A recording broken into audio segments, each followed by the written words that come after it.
the regular science meetings will know that we have been doing some videos, but we're going to take a break from that today. We're going to concentrate on health and wellness. And if you read the flyer that came out, I said that one of the best things about the University Club is our access to club members who've had a wealth of experience on living a long and healthy life. So I've always been impressed with the health and vitality of our club members. And I know that we all want to do everything we can to continue to maintain our health and strength. But at this point in our lives, we also need to know that there may be some challenges ahead that we will need to prepare for. So our speaker today is someone who's eminently qualified to give us the best advice on how to stay healthy, as healthy as we can, and also give us some ideas as how we can avoid some of the pitfalls we might face in the future. So our speaker is Dr. Perry Dworkin, a longtime member. He joined the University Club in 2011 after a distinguished medical career as a radiologist, where he served in the American Osteopathic Association House of Delegates, and also has been a past president of the Florida Osteopathic Medical Association, as well as the Miami-Dade County Osteopathic Medical Association. I need a deep breath after pronouncing all of that. He also participated in the Health Professionals Follow-Up Study from the Harvard School of Public Health. And this was a 30-year study where Harvard followed the diet and health habits of 125,000 physicians. I think he was one of the few that continued it all the way to the end. In his spare time, when he's not being a doctor, he lifted and apparently still lifts some pretty heavy weights. He started this interesting hobby of weightlifting at the age of 56 when his weightlifting ability was noticed by a trainer at a local gym who got him then into powerlifting competitions. He went on to win his first national championship, lifting as much as 400 pounds in the deadlift. As a local, state, and two-time national champion power weightlifter, Perry was still competing and still setting records as late as December 2020. And that accomplishment, I think, is really even more impressive because, as some of you might remember, Perry suffered a stroke in 2015 that left him paralyzed on his left side from shoulder to foot. He returned to exercise to recover from that, and he lifted himself out of a wheelchair, graduated from a walker to a cane, and now is able to walk without using any assistance at all, except perhaps from his lovely wife. So between his medical knowledge, his athletic ability, his participation in that very comprehensive Harvard medical study, and his experience in recovery, I can't think of anyone better to give us all advice on how to live long and healthy lives. So please join me in welcoming Perry Dworkin up here to do just that.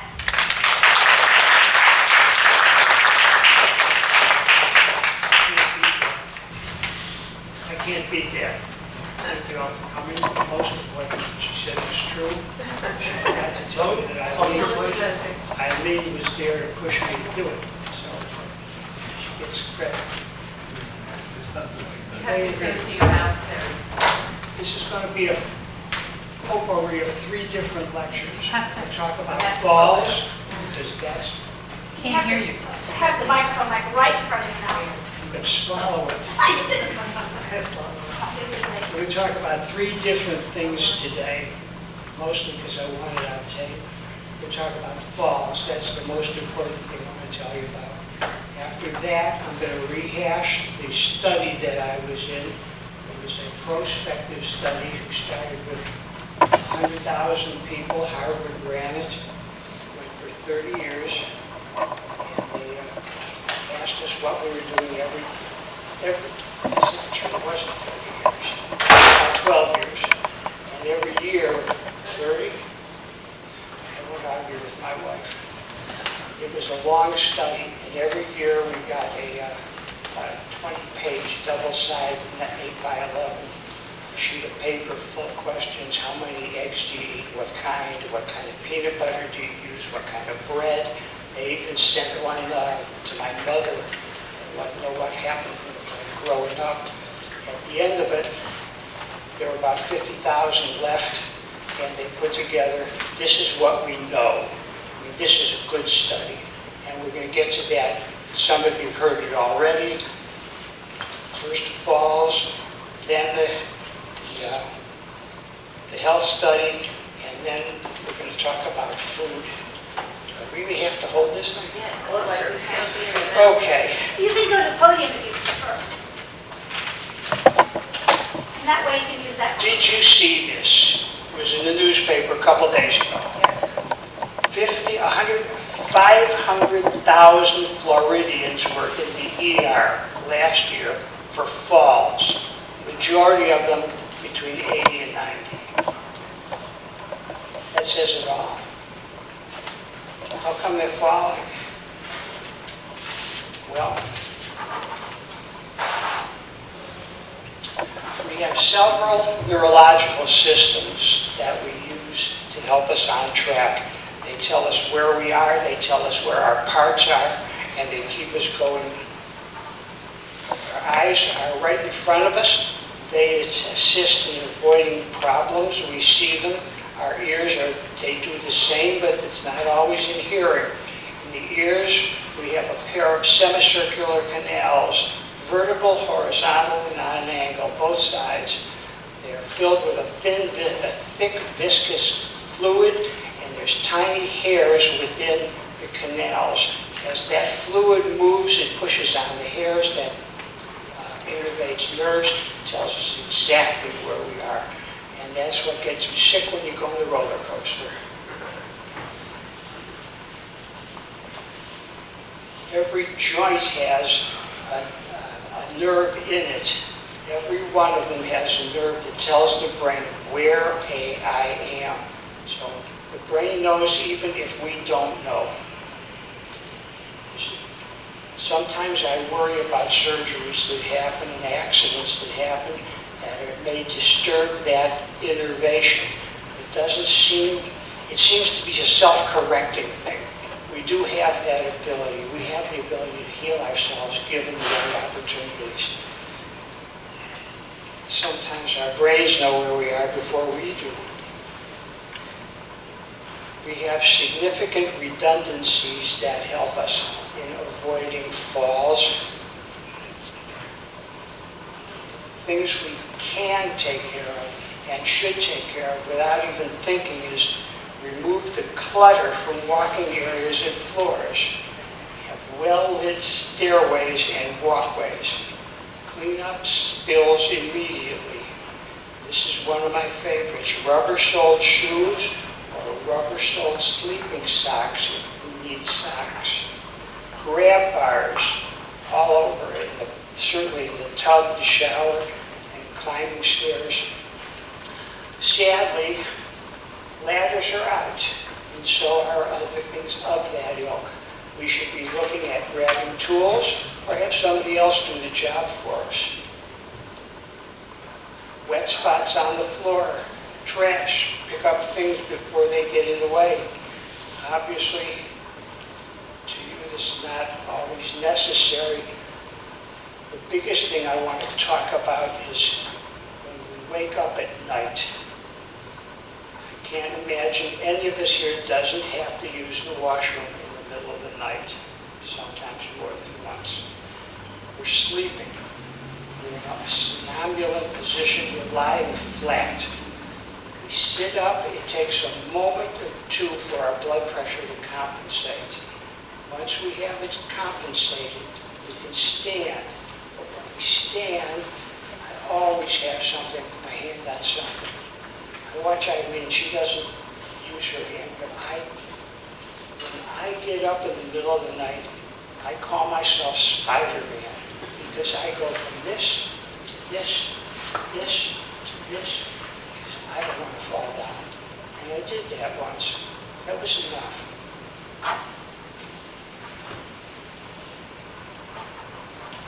Protect your head. I can't tell you how to fall because that requires special training and practice, but protect your head and have good slippers. I don't like the way I see our colleagues use walkers or canes. It's almost always the guy who uses the walker this. Walking behind it. them when I can. There was an incident, we were in the Berkshires last year. We were running late because you can't find a restaurant in the Berkshires because your GPS doesn't work and nobody knows where it is and it's in a town someplace. Eileen was already in the restaurant and trying to get a table for us because we were late for the reservation. The guy came out, his wife behind him. He said, "Can I be your doctor for a moment?" And she said, "Look, this is not helping you. You have to run in it, not push it. If you fall down, you're going all the way down." So the take home there is put the cane or the walker where the foot is going to be. Where the foot is going to be. Where the foot is going to be. That's the take-home from this part of the lecture. If you're going to use an appliance, you put it where the foot is going to be. Do that, you won't fall down. Now, chairs are another thing. I think it was 8th grade middle school, probably. It was Albert Doherty, I remember that. He was a really good science teacher, and he inspired a whole lot of us. But he told us the physics of mechanics, very important for us, very important. F equals ma, force equals mass times acceleration. Do any of you know that? Have you heard that before? Well, what that means is you have to determine where is the mass and where you're going to move it and at what speed. Example, saw this at Ridge a couple of weeks ago. I thought the guy was sitting in an Adirondack chair, but he wasn't. And he was trying to get up and trying to get up. And somebody was helping him. And he said, "I'll get it, I'll get it, I'll get it." Not necessary. Force is the legs. Mass is the body. Force equals the mass times acceleration. You have to put them in line. So if I move to the front of the chair, and here's another curl, put my nose over my toes, nose over toes, it's easy. Nose over toes works every time, but from here, the mass is here, the force is there, it doesn't work. This, another way to remember it, you've seen Downton Abbey. Ladies all sit like this, right on the edge of the chair. Knees together, ankles together, all they have to do is stand up. F equals ma, force is mass, acceleration.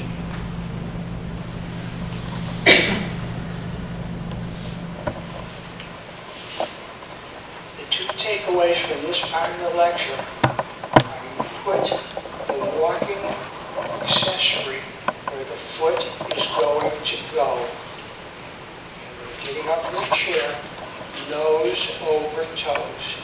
Remember that? I'm a happy camper. There was mention of the study that I was in. We started with about 100,000 people. It's a survey. Would you be interested in being in a study for about 10 years? We're going to, 3 years? See yourself, what it sound like? It was 3 years, it really was. We'll be in a study for 3 years. 30. 30? 30 years. How else would they talk to your mother? Oh, God. Would you be interested in this study forever? Yeah, exactly. For the rest of your life? We're going to send you this packet every beginning of every year. It's got at least a dozen pages, both sides, double spaced, what kind of peanut butter do you eat? How much? What kind of jelly? What kind of this? What kind of that? We're sending this to your mother to find out what she thought about what you were growing up. And then we were done. And they ended up with saying there are 5 healthy habits that if you do this, you're pretty gonna get through this life without too much trouble. That obviously does not include congenital diseases or some acquired diseases, but it does give you a measure toward health. So what we had when we finished was this: no nicotine. Nicotine will kill you. If you're going to use nicotine, don't bother to go any further. I'll tell you an anecdote that I learned years ago. I'm not sure it's true, but it's a good story. A young man came into the ER at the end of the day. He was completely discombobulated, confused. He didn't know who he was. He couldn't control his body. And they said, well, all right, we can't start this today. Just clean him up, give him a shower, a bath, and put him in bed, and we'll run some tests, and tomorrow we'll start some really heavy testing. Tomorrow came, he said, what the hell am I doing here? I want to go home. Nothing wrong. Well, I can't explain how that happened. And then he got dressed. And within a matter of minutes, he was in a neurological funk again. Looked at his back pocket. It was a rag. It was damp. What were you doing yesterday? Well, I was killing weeds out in the field. And how were you doing that? Well, I had my rag and I was just wiping it all down with nicotine. Nicotine put him in a really bad place. If you're going to smoke, and does anybody smoke? Does anybody, have you ever smoked? Can't preach that because you've all got the message. If you or your friends are going to smoke, there's no point going further. Alcohol is number 2. We had a problem some years ago. We thought we could solve it by banning alcohol. It didn't work, and it won't work again.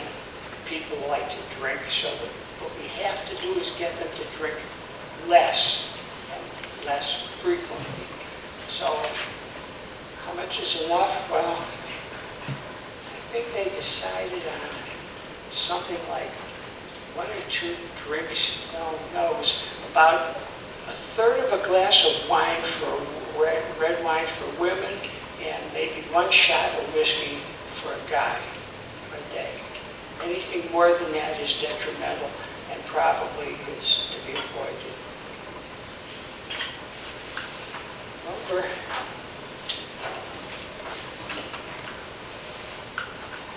Food was the next thing. Their food plate was the Mediterranean diet.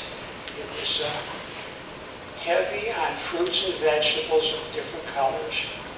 And the protein was tofu, chicken breasts. That was it. So that means fish, right? Thank you. Fish, tofu, and chicken breast. Skinless chicken breast. So that means no bacon.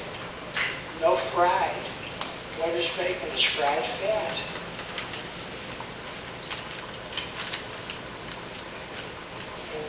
The 5th thing would be about an hour of working out couple of days. Every other day is a good workout. Walking, if you're walking on a daily basis. Walking for an hour is plenty good. Getting in the gym every other day for a good workout, that'll do it for you. There was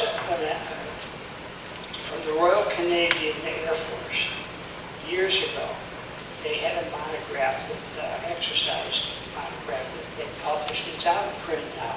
You can still get it off the internet. I think it's one of the finest exercise programs I've ever seen. It starts for a guy, 5 exercises.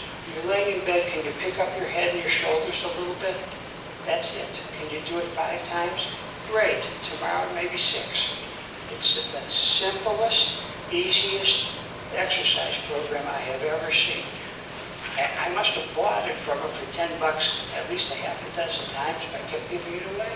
And nobody could find it to get it back to me. So I found it on the internet, and I recommend it. The Royal Canadian Air Force plan, excellent. If you're going to walk, if you want one thing, walking is the singular best exercise. It's gravitational. Swimming and riding a bike is not gravitational.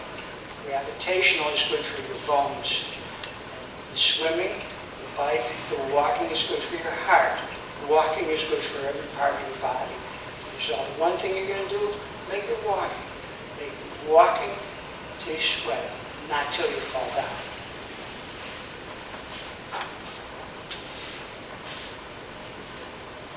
I told you that. This is the Harvard newsletter now. I ran off copies of page 1 and 2. They have it in the office. I suggested to them that they make a copy, double-sided for anyone who wants it. And I suggested maybe you ought to give them $1. Now, I'm not a director, I'm not an officer, I can't set fees for anything. But if you pay for something, you have a tendency to keep it. And if I printed 50 copies of this, 25 of them would not make it out the door. And of the 25 that got out the door, 12 of them would be in the backseat of the car before he got home. This is there.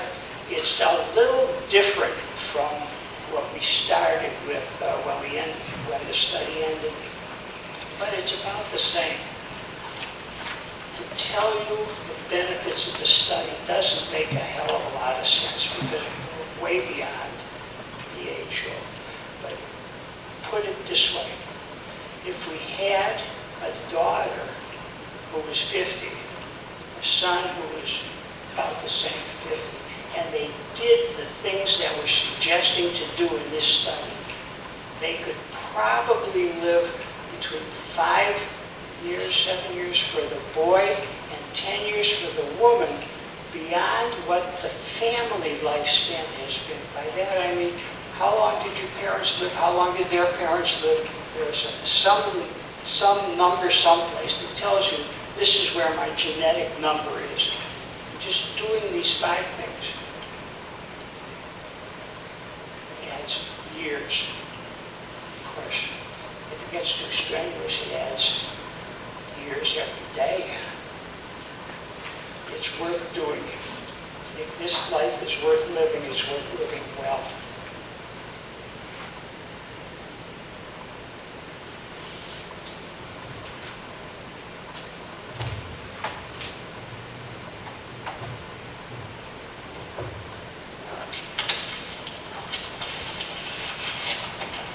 See this, right? What's the difference? Anybody? This is a piece of meat. This is a piece of ground meat. What's the difference? Surface area. Surface area. This has increased the surface area by grinding it. How's that going to help us, and how does it work?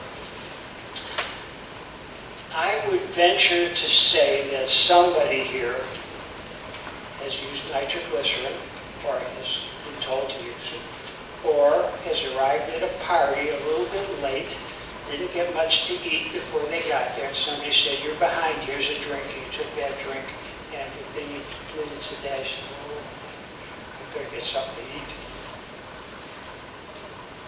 Yes? Nobody?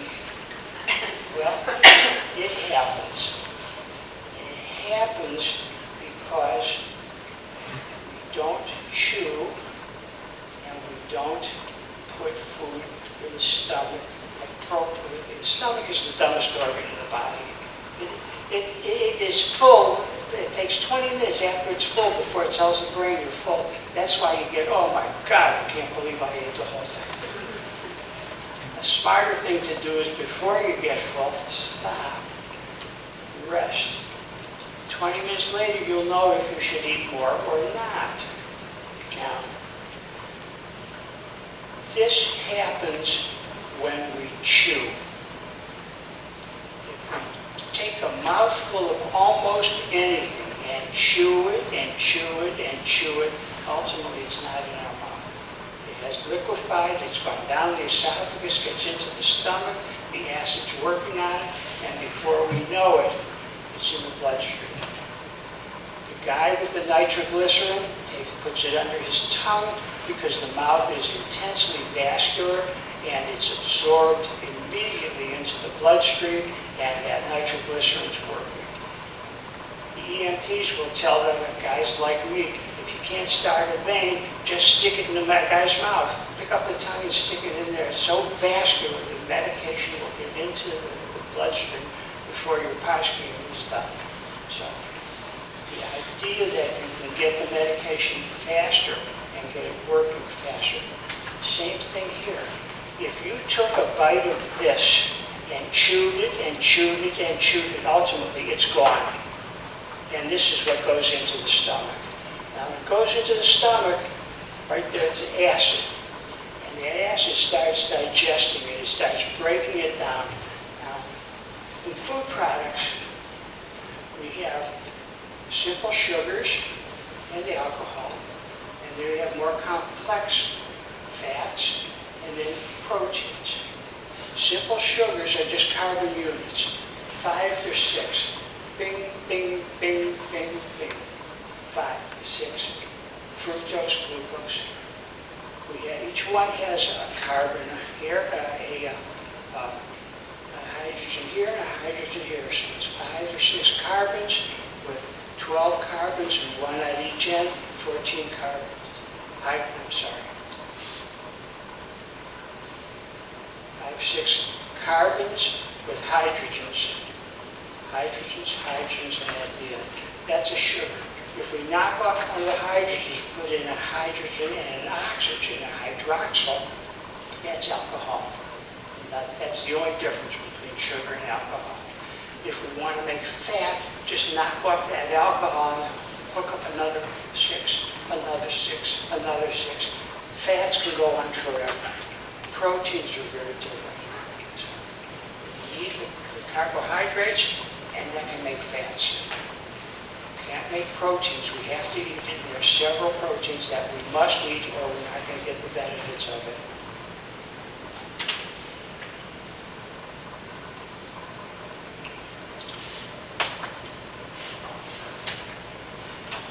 One of the reasons that we tell you to stop eating before you're full is so that you won't sit there saying, I can't believe I ate the whole thing.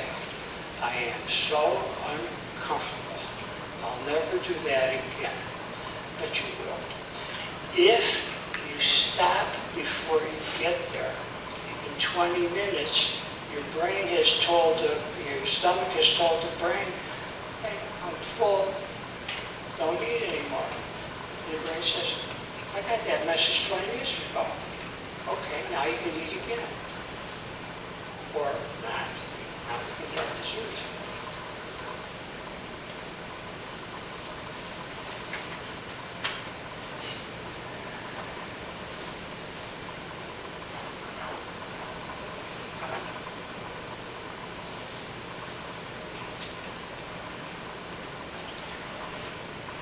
I like this part.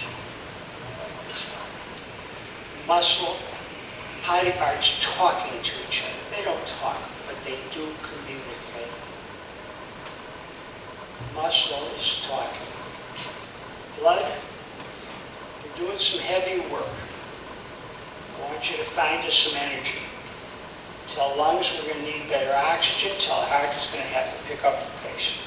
Gotcha. Muscle is continuing talking. Muscle is made out of, a muscle is made out of fibers. The fibers are made out of cells. Muscles talking.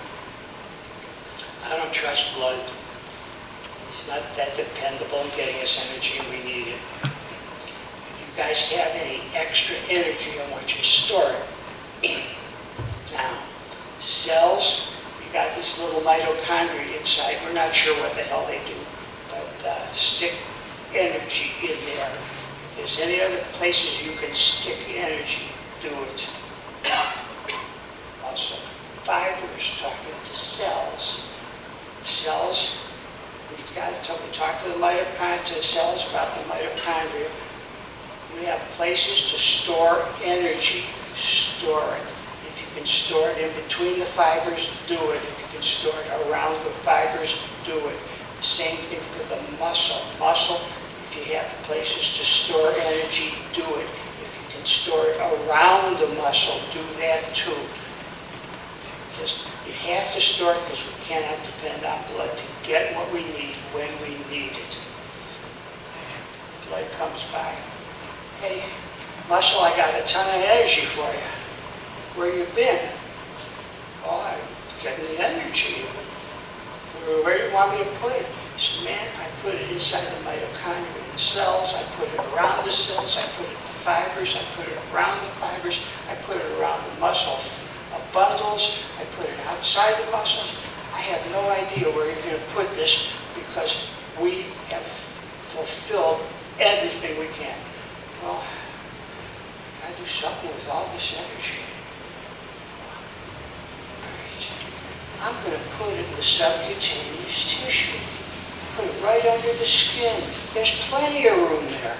We can put in all kinds of this energy. Energy being fat. We can just keep putting this energy all over the place. And that's what happens. You get fat. Now, some of you have seen the picture of my friend Furlan. Furlan is a bodybuilder. He lifts weights. But he also is allowed to take steroids. Guys on my side of the equation can't do either one of them. You can't take stimulants, and we have to watch our weight. But he has to be nothing but muscle when he goes to a competition because he's showing off his muscles. He can't have any body fat that could obscure the appearance of the muscle. So Furlan will start about 6-8 weeks before a tournament, and today I'm going to eliminate 100 grams of carbs, and tomorrow I'm going to eliminate another 100 grams of carbs. Tomorrow, the next day, another 100 grams of carbs until he is living at probably 2 to 3 weeks before the tournament. All he's eating is a skinless, boneless chicken breast. That's breakfast and snack and lunch and snack and dinner and snack. That's all he's eating. And he's burning all of his body fat. So when he shows he's done, he adds 100 grams of carbs today. Tomorrow, another 100 grams of carbs. Again, the next day, another. I got a phone call today from a woman who works with my daughter. She's a little bit on the hefty side, more than a little bit on the hefty side. And she asked for some advice. I told her what I just told you. You can eliminate 100 grams of carbs today and another 100 grams, 200 grams tomorrow, and 300 grams next day. You're going to have success. I got a message from her today. You won't remember me like hell. I remember like I remember my own hand. I've lost 12 pounds since we talked, and I'm really happy. This is just wonderful. Works. If you don't eat it, it won't stay with you.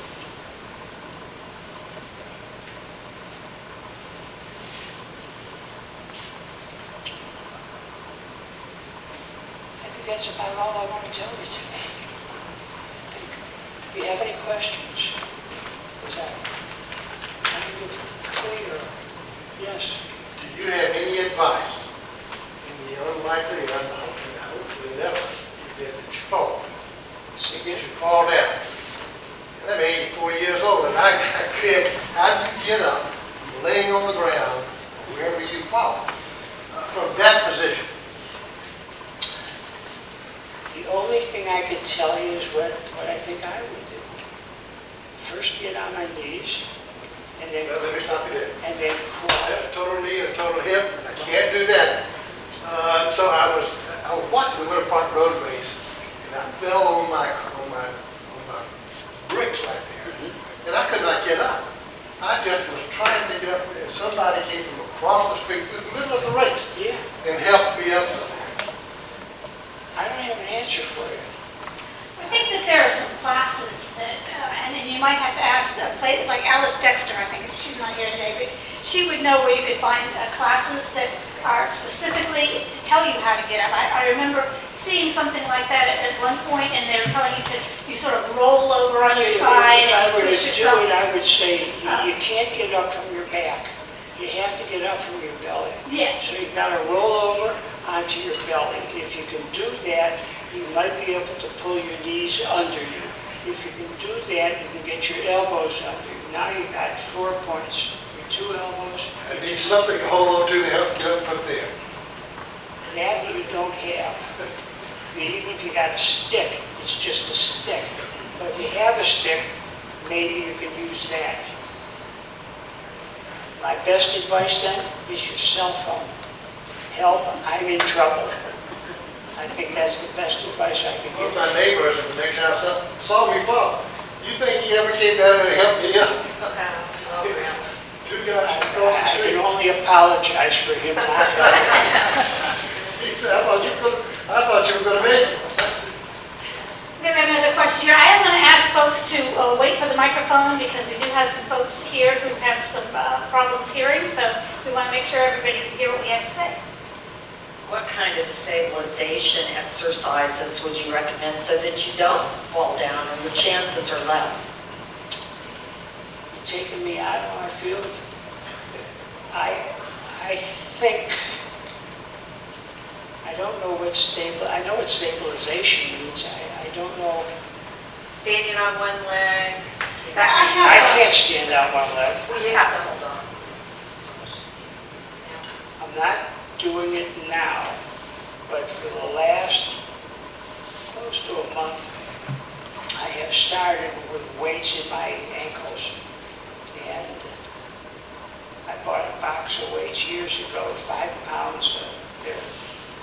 They look like thick pencils and a wrap. And I can put 2.5 pounds in each ankle. I've been doing that. And I'm in the gym every other day. To me, the gym is the fountain of youth. And I got lucky. I fell into a gym with a bunch of serious people. No pretty people, just people who are we can't go back to being 50 or 40. We have to compensate with what we've got. And that means thinking. We've got to figure it out because it's going to happen. And the cell phone. I fall down, help me. I fell down and I can't get up. 911. That's what you need. Because, like you said, you couldn't get up. If you couldn't get up, you couldn't get up. I want to talk a little bit about your question because actually I promised to do that. We have Tai Chi classes here every Thursday at 11:30. It's $10 per class, and you get a discount if you buy more classes. But that's one of the things that doctors absolutely recommend for being able to do your balance, you know. And I can do this for quite some time because of those classes. And I think we had someone back here, and then we have you here, so.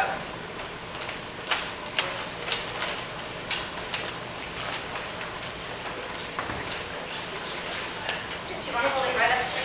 Thank you for your talk.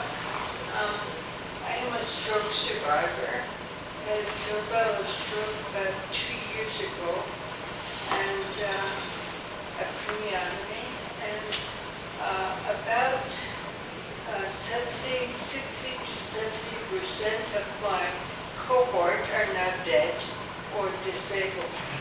And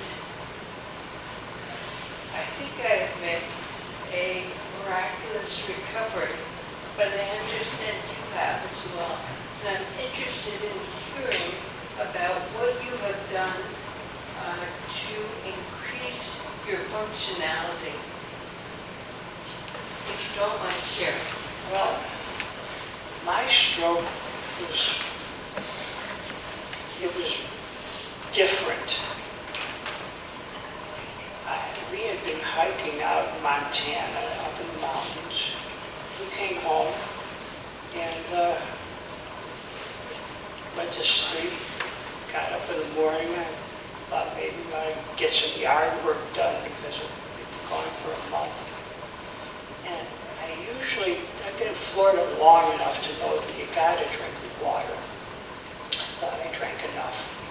The day went by. I was feeling fine. We went for dinner, one of our favorite restaurants, and I rewarded myself with a beer. And about an hour later, Eileen, aspirin, car, hospital, stroke. Got to the hospital, and 2 times in my life I have been embarrassed by a female physician. I was one of the founders of what is now a prominent medical center down in South Florida. And one day, my president, who was a friend, it had to be done his way or no way, came storming into my office. He had to cross the street and walk about 50 yards. He's breathing fire. Leans on the desk and said, "Are you turning this into an expletive, very expletive, deleted girls' school?" I said, "Mark, we talked a whole lot of stuff about what we wanted, what we're looking for in these students. I don't remember ever discussing plumbing." Turned around, still feeling about 5 steps and turned around and said, "You know, sometimes I really hate you." I said, "Yeah, sometimes it's mutual." 2 women did something less than what they should have done that hurt me. One was this woman in the ER. Gave me about 6 seconds to say, "Well, when did it start?" And I tried to explain it. Well, he doesn't know when it's going to start, so we have to just let it complete. I had choices to make. Eileen, get the car, we're going to the other hospital.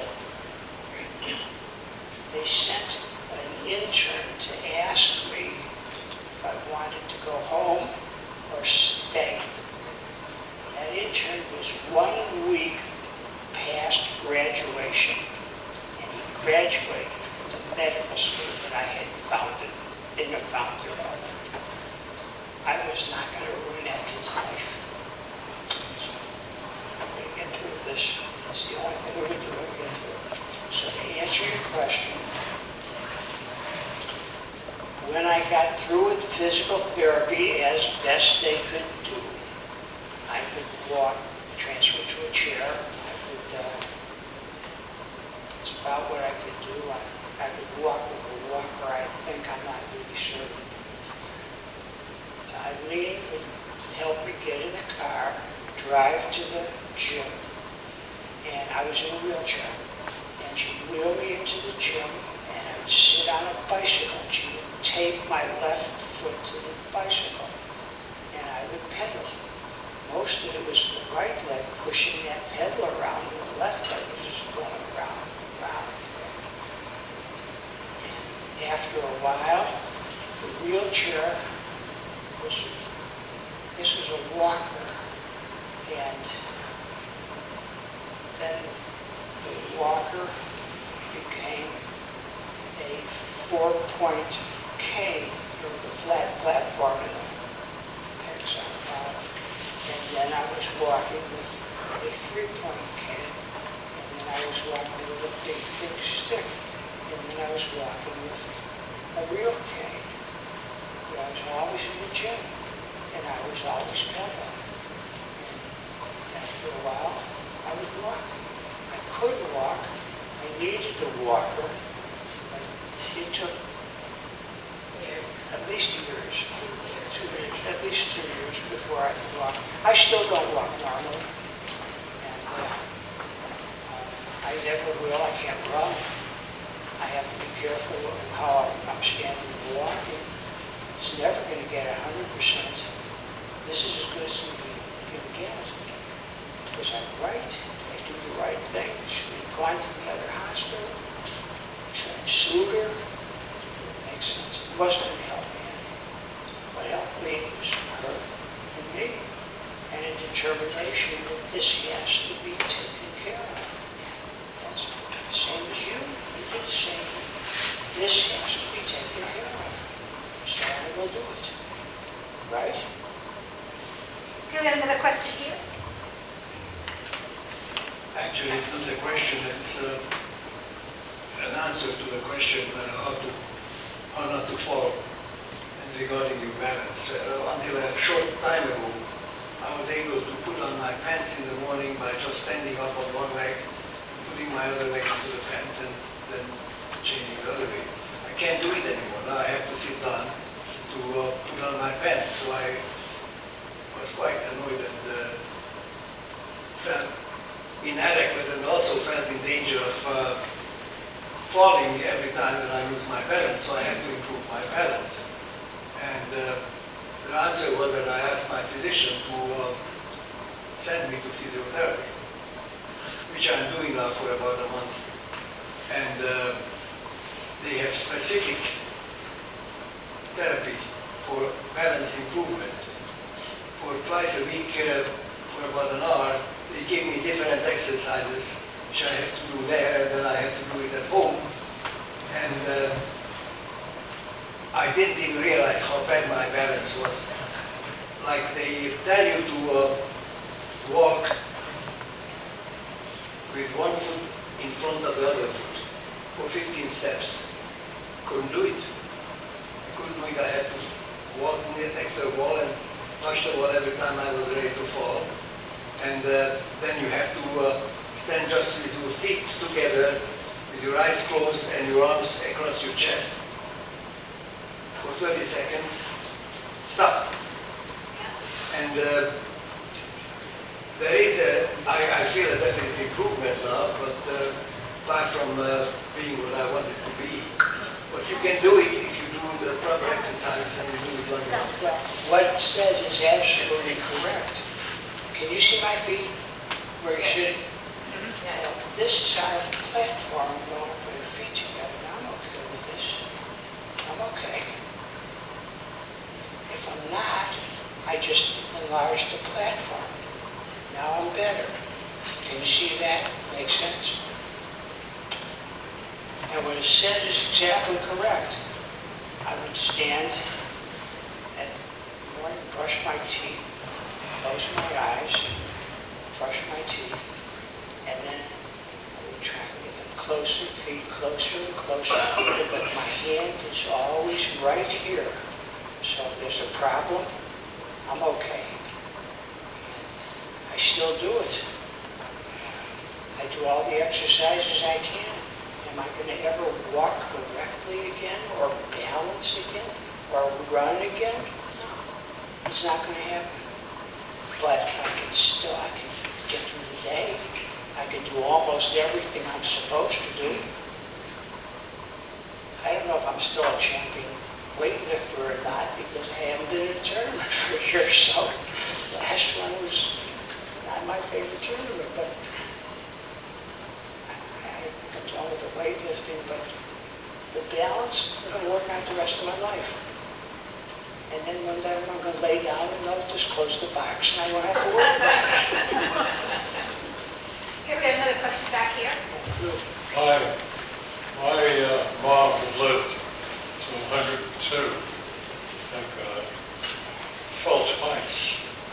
First time, my sister-in-law, she couldn't get an answer when she had called, ran over, had a key, mailed around. She was making some, get this, great cookies and she fell. The second time, she fell again. But she learned a little bit of the lesson, which didn't bail her out. She put a chair, I don't know what kind of chair, in the room. So when she fell, she was able to use that chair. This is in her early 90s. And made this chair its parasitic lifter. And it worked. So, and what you've raised, and I'm just reacting, I don't really. That's a good idea. Yeah, well, I'm an attorney, the bill's in the mail. Okay, we have a question here, and then I'll come back to you. You said that you changed hospitals, and I didn't know if it was your experience with the staff that made you want to do that, or I've heard that some hospitals are like stroke centers, and I don't know if we have one here or not. I was at the major hospital of one of the two hospital chains, and I was not happy because they wouldn't, the person, the key person, a neuroradiologist who I could talk to, wouldn't let me talk, and decided he doesn't know, therefore he's going to have to just let this complete itself. And at that point, I had a choice. I didn't get the car, we're going to the other center, and I'll get my story in order so that I won't have to fiddle. Isn't there a certain time that you have to, if it's this amount of time, that they give you medicine? Absolutely, Okay, that's- absolutely. You have about, depending on the size of the stroke, the time obviously gets less, but you gotta have something done within an hour. I was well within a half an hour, and the woman just wouldn't talk to me. She wouldn't let me talk. I don't go to that hospital chain anymore.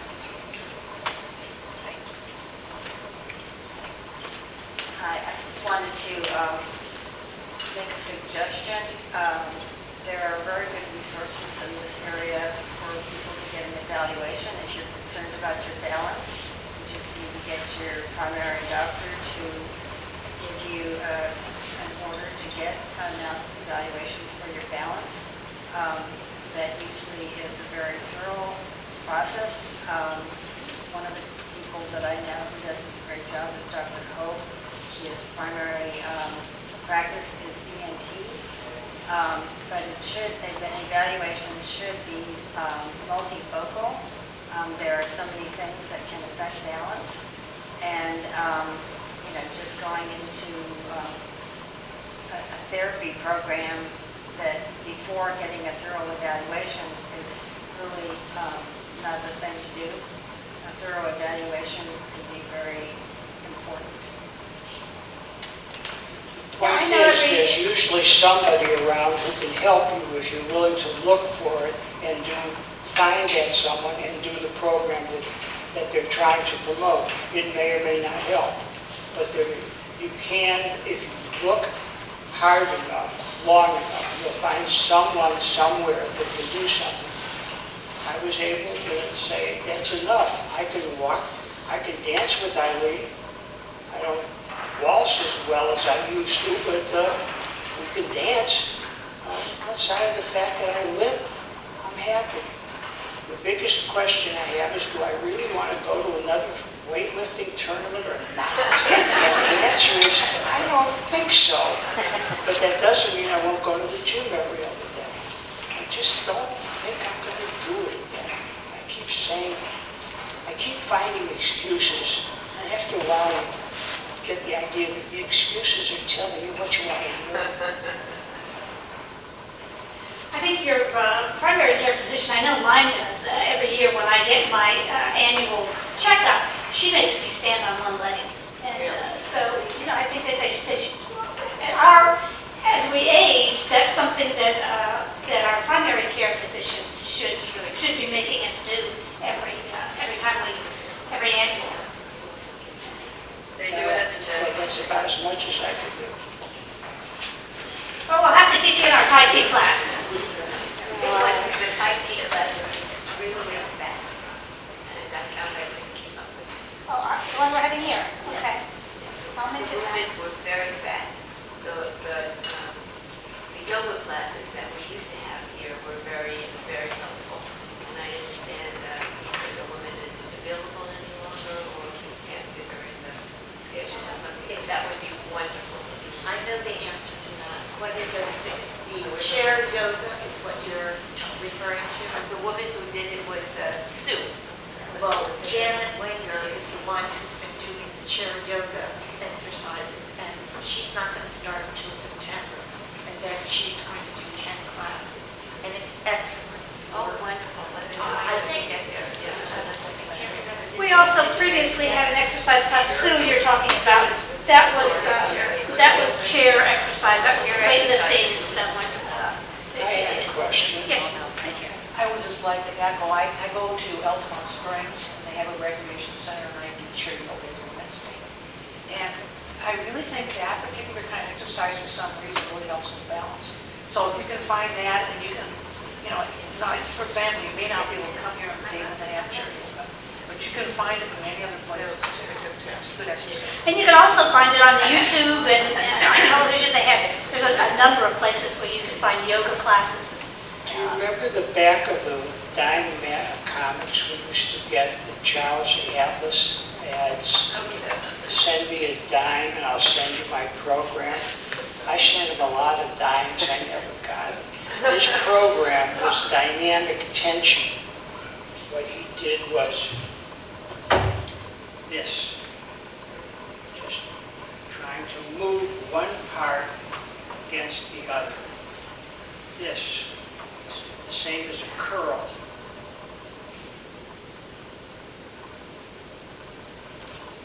You seek, you'll find. You want balance? Have you ever seen a Bosu ball? Does that mean anything to you? Bosu, B-O-S-U. It's a semicircle, semisphere. It's half a sphere. It's got a flat bottom and a flexible, foam-filled, air-filled balloon on top. And as you press on that, so you could put the flat side down and stand on that half a sphere. And as you shift your weight, it's going up or down. Or you can turn it on. So the semicircle is, so the air side is down. Now you're standing on a saucer that moves around. I wouldn't do it unless I had a place to put my hand. And I have used it. I keep when I go into the gym, I keep saying, I gotta ask him to get a Bosu ball. There's so much equipment in there. I just hate to have one more thing. And you need balance. I think a Bosu ball is a good, you're on the right track. What you want to do is go from this to this to this. That's what you want to do. Now, is that realistic for a bunch of 80-year-olds? I don't think so. However, it's worth the try. It's always worth the try. I don't know that you're going to get any place with it, but I know you'll get absolutely nowhere if you don't try it. So try it. Make up your own programs. If you could do this or this, this is a great exercise. Make it up. You don't have to have you don't have to give people money to do it.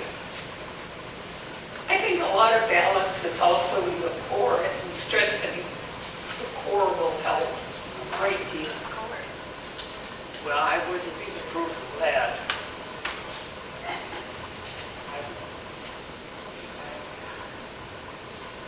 We don't see you done laughing, so we don't believe. We don't see you done laughing, so we figure you got a pretty good core. Yeah. Well, thank you for coming on.